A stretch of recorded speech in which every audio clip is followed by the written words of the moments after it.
business a le potentiel de vous rapporter beaucoup d'argent, même si vous vendez de l'eau fraîche. L'argent se trouve dans les nouvelles villes. Mais pour savoir qu'une nouvelle ville a le potentiel, parce que toutes les villes ne se ressemblent pas, lorsque vous vous lancez dans l'immobilier, cherchez à investir dans des secteurs où il n'y a quasiment pas de pénurie, des secteurs qui sont toujours en demande. Carilla Cosmétiques, le secret d'une peau saine. Produit homologué chez Santé Canada. Livraison partout dans le monde.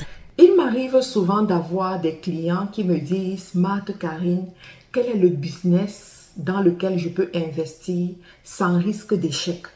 Qu'est-ce que je peux faire qui va me rapporter beaucoup d'argent ?» Et j'aime souvent leur dire que tout business a le potentiel de vous rapporter beaucoup d'argent. Même si vous vendez de l'eau fraîche, vous allez avoir de l'argent. La preuve en est que les entreprises qui commercialisent uniquement l'eau minérale ou l'eau fraîche ne ferment pas. Elles continuent depuis des années. Il y a des entreprises avec lesquelles nous avons grandi sans publicité. Alors, si vous faites aussi partie de ce genre de personnes qui se posent souvent la question de savoir où est-ce que je peux mettre mon argent, alors écoutez cette vidéo attentivement parce que dans cette vidéo, je vais vous présenter des secteurs avec fort potentiel de réussite. Et je vais vous montrer comment est-ce que vous devez juger en fait, comment vous devez prendre la décision, comment est-ce que vous devez analyser les idées business avant de vous lancer. Pour ceux qui ne me connaissent pas, je suis Marthe Karine, je suis chef de plusieurs entreprises, je suis investisseur également et je suis coach professionnel certifié. Je suis à la tête de plusieurs écoles que nous avons mis sur pied aujourd'hui. Dans cette vidéo, je vais te parler de la cité. Voilà, du processus pour bâtir une cité. Comment est-ce que les hommes d'affaires se positionnent pour conquérir une cité? Vous savez, il y a eu un événement qui m'a beaucoup marqué en Angleterre, c'était le Brexit. Les négociations du Brexit se sont faites au moins pendant 5 années où il y a eu rencontre sur rencontre, il y a eu décisions qui ont été prises, qui ont été abandonnées, voilà, back and forth, back and forth. Sauf que pendant ces 5 années, il y a eu quelque chose qui avait attiré mon attention, c'était l'attitude du Premier ministre de l'époque face à une communauté de personnes, à un type de personnes particulier que j'appelle ici les Juifs. Il faut savoir que les Juifs, en fait, font partie intégrante de la société anglaise. Dans le monde économique anglais, les Juifs ont une grosse part de responsabilité, une grande part du marché parce que c'est eux qui contrôlent certains domaines. Voilà. Et le Premier ministre de l'époque s'assurait toujours de discuter avec eux pour que les décisions qui vont être prises par rapport au Brexit n'empiètent pas sur leurs investissements ou alors soient en conformité avec ce qu'ils ont planifié pour le futur économique de l'Angleterre. Alors, pourquoi est-ce qu'ils mettaient l'accent particulièrement sur les Juifs? Quels sont les domaines sur lesquels les Juifs se sont concentrés en Angleterre, dans les grandes villes comme London, Londres, Manchester, Chelsea, toutes ces grandes villes d'Angleterre là? Je vais vous parler de ça aujourd'hui. Parce que si vous regardez cette vidéo, c'est parce que vous voulez vous développer en tant qu'homme d'affaires. Vous avez peut-être de l'argent et vous ne savez pas comment placer cet argent. Il faut savoir que les hommes d'affaires réfléchissent toujours comment multiplier leur argent. Ils réfléchissent toujours comment gagner davantage. Ils réfléchissent toujours comment avoir du pouvoir. Parce qu'à un certain niveau, l'argent vous donne le choix, mais à un autre, l'argent vous donne le pouvoir. Et en Angleterre, les Juifs ont le pouvoir parce qu'ils contrôlent certains secteurs de la société. Alors, pour davantage vous expliquer mon point, je vais prendre le cas du Monopoly. Pour ceux qui ont déjà eu à jouer à ce jeu, vous allez me comprendre. Et pour ceux qui n'ont jamais joué à ce jeu, je vous recommanderais de l'acheter. Il ne coûte pas très cher. Au Canada, il coûte à peu près 30 $ plus taxes. Achetez ce jeu, jouez-le avec les membres de votre famille ou avec certains de vos amis. Lorsque vous prenez le Monopoly, vous allez vous rendre compte qu'il y a certains secteurs clés du Monopoly qu'on appelle les services publics. Les services publics, lorsqu'une personne joue au Monopoly et qu'il a des cartes qui lui donnent les services publics, c'est une personne qui a déjà une assurance en fait. C'est une personne qui aura régulièrement de l'argent. Dernièrement, nous avons joué à ça avec certains membres de la famille et j'ai ma belle-sœur qui avait tous les services, les 4 services publics, les trains en fait, toutes les stations de train. Et parce qu'elle avait toutes les stations de train, à chaque round, à chaque tour, elle recevait une certaine somme d'argent parce que tout le monde tombait toujours dans sa station de train et quand tu tombes dans la case d'une personne, tu dois payer. Et ça a attiré mon attention.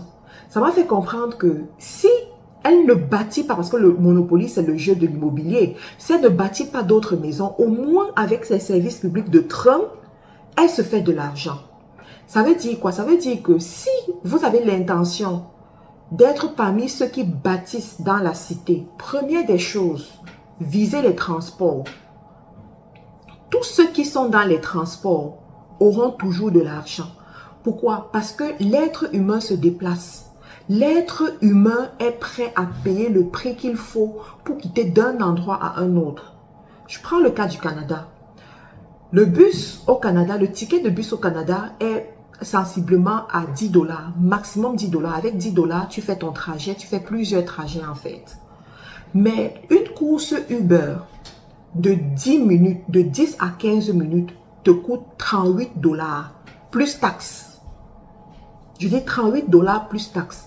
Et il faut voir comment est-ce que les gens sont prêts à dépenser cette somme d'argent juste pour gagner 5 minutes de plus, 10 minutes de plus, 30 minutes de plus. Éviter d'être dans le froid. Éviter de perdre du temps quelque part.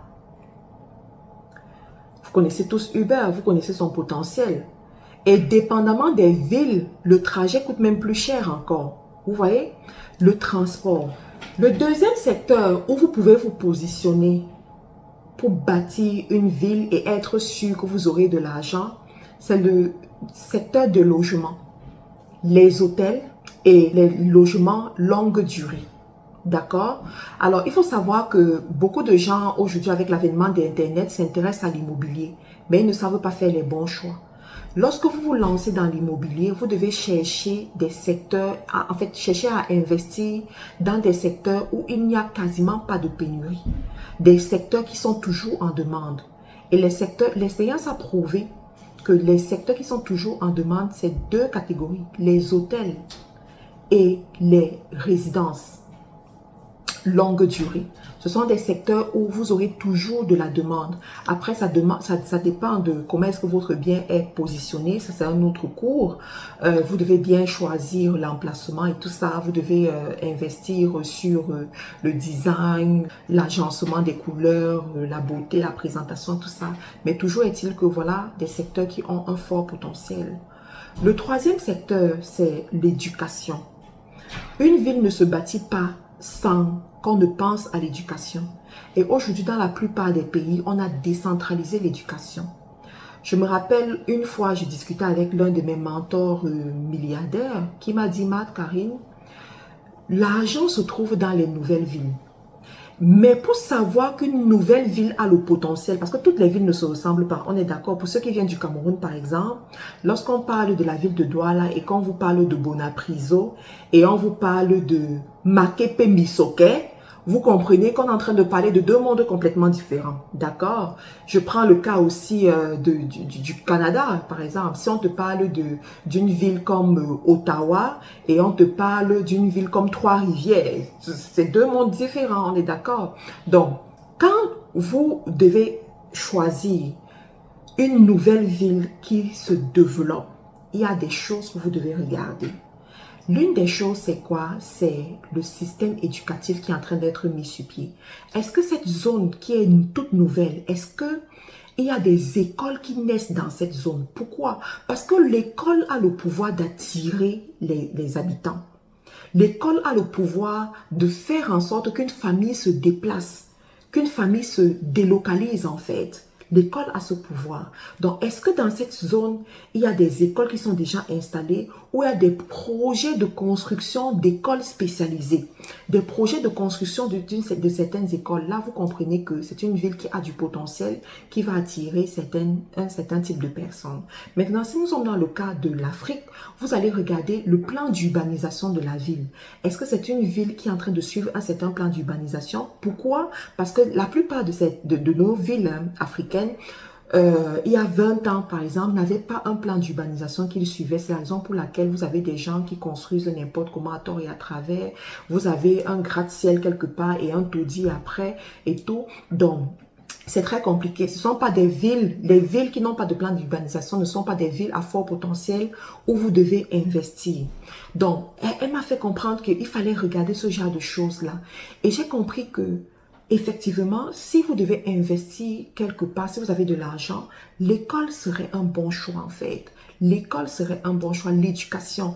Et quand on parle de l'école, allez-y sur ce type d'école où les gens sont obligés de s'inscrire parce que ça fait partie de leur processus de croissance.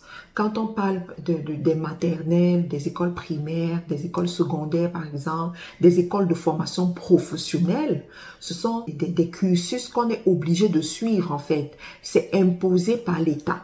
Et voilà des pépites avec lesquelles vous pouvez aiguiser votre réflexion et faire des bons choix. Le troisième secteur ici, c'est la santé. La santé. Vous allez voir dans la ville, les points de santé, ce sont les points les plus réputés. Ce sont même les points qui permettent d'identifier des lieux. D'accord? Ça veut dire qu'une personne qui veut être parmi les bâtisseurs doit s'intéresser à la santé. J'aime bien cette histoire de Ricardo Kanyama qui n'avait rien à voir avec le domaine médical, le domaine de la santé, mais qui a compris que s'il doit être parmi les icônes, parmi ceux-là qui ne manquent pas d'argent, parmi ceux qui bâtissent une richesse générationnelle, il doit investir dans le domaine de la santé. Et il s'est battu pour avoir une chaîne de pharmacie dans son pays. Voilà, une chaîne de pharmacie dans son pays. Donc, je vous donne ça. Je vais donner un dernier et puis je vais arrêter là pour que la vidéo ne soit pas trop longue. Le dernier, c'est la restauration. D'accord? C'est la restauration. Donc, quand on bâtit une cité, on bâtit les zones de restauration.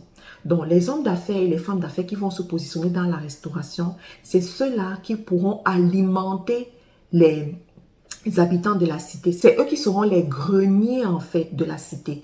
Alors quand on parle de restauration, ne voyez pas uniquement les restaurants où les gens vont s'asseoir et manger. Non, il y a les restaurants bien entendu, c'est vrai. Il y a des boutiques, voilà, il y a des boutiques. Je connais des personnes qui sont devenues sauvagement riches ici au Canada par le business des épiceries.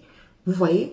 Pourquoi? Parce que le panier moyen d'une personne qui rentre, d'un Africain qui rentre dans une épicerie, le panier moyen de cet Africain, ça a une valeur de 120 $. Je dis le panier moyen, il va dépenser au moins 120 $. Et il faut savoir qu'il y a des zones où il y a une forte population africaine, mexicaine, asiatique qui vont venir se ravitailler dans ce genre d'épicerie. Et c'est fou quoi. En fait, c'est un secteur que je suis en train d'étudier parce que je travaille dessus avec plusieurs de mes étudiants. Il y a des étudiants qui ont créé des épiceries, il y a des étudiants qui ont mis sur pied leur marque de produits alimentaires. Je ne peux pas en dire plus que ça dans une vidéo comme celle-ci, mais je vous assure qu'il y a un potentiel, d'accord? Aujourd'hui, quand vous entendez les chaînes alimentaires, les grandes chaînes alimentaires. On a des chaînes alimentaires qui sont contrôlées par des Juifs, des chaînes alimentaires qui sont consommées par des Pakistanais à l'étranger, qui font la promotion de leur culture, d'accord? Donc, c'est tout ça qu'il faut regarder et il faut savoir que ceux qui se positionnent dans des secteurs clés de la ville, c'est eux qui auront l'argent. Parce que la ville, c'est un lieu où les êtres humains se rencontrent et ils doivent satisfaire leurs besoins premiers. Quels sont ces besoins premiers? Allez me les chercher et offrez un service pour satisfaire ces besoins premiers. Et vous allez voir comment l'argent rentre dans votre compte bancaire comme jamais. Je vous remercie d'avoir pris la peine d'écouter cette vidéo jusqu'à la fin. Pour ceux qui veulent discuter avec moi par rapport à leur projet, par rapport à leur croissance, voilà, en affaires, regardez dans la description de la vidéo. Vous allez voir les numéros pour me contacter. Veuillez me contacter. Je me ferai un plaisir de vous accompagner dans votre développement d'affaires. À très bientôt. Vous aspirez à la grandeur. Votre rêve, c'est de bâtir des entreprises fortes et pérennes. Seulement, vous vous tuez à la tâche sans résultat conséquent. Vous perdez beaucoup d'argent dans des investissements infructueux. Vous ne savez pas comment conquérir de nouveaux marchés afin de booster votre croissance et votre chiffre d'affaires? Marthe Karine Djakou, coach certifié en leadership et développement d'affaires, chef de plusieurs entreprises en Amérique du Nord et en Afrique, vous propose sa toute nouvelle formation Leadership influent et développement d'affaires. Vous souhaitez booster vos résultats et vos revenus? Transformer une simple idée en multinationale? Avoir une équipe forte et performante? Cette formation est faite pour vous. Elle a été conçue uniquement pour faire de vous des leaders et entrepreneurs à succès. Pour plus d'informations, cliquez sur le lien dans la description. Leadership et développement d'affaires, accédez à la grandeur.